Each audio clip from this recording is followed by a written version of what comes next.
మహాశివరాత్రి సందర్భంగా కూసుమంచిలోని గణపేశ్వర ఆలయాన్ని కుటుంబ సభ్యులతో కలిసి సందర్శించారు మంత్రి పొంగులేటి శ్రీనివాసరెడ్డి.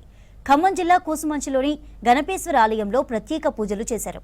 రాష్ట్ర ప్రజలపై మహాశివుడి దీవెనలు ఉండాలని కోరుకున్నట్లు చెప్పారు మంత్రి.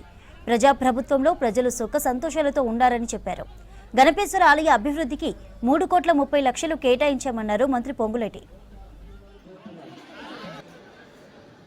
భక్తి శ్రద్ధలతో శివయ్యను కోరే కోరికలన్నీ ఆ మహాశివుడు తీరుస్తాడని మనస్ఫూర్తిగా కోరుకుంటూ రాష్ట్ర ప్రజలు, తెలంగాణ రాష్ట్ర ప్రజలు, తెలుగు మాట్లాడే నా కుటుంబ సభ్యులందరూ చల్లగా ఉండే విధంగా ఆ శివుడు ఈ శివరాత్రి దినాన ప్రతి ఒక్కరిని పూజించాలని, నా రైతన్నలు, నా ఆడబిడ్డలు, నా యువత చల్లగా ఉండే విధంగా ఆ శివుడు ఈ సంవత్సరం చూస్తాడని మనస్ఫూర్తిగా కోరుకుంటూ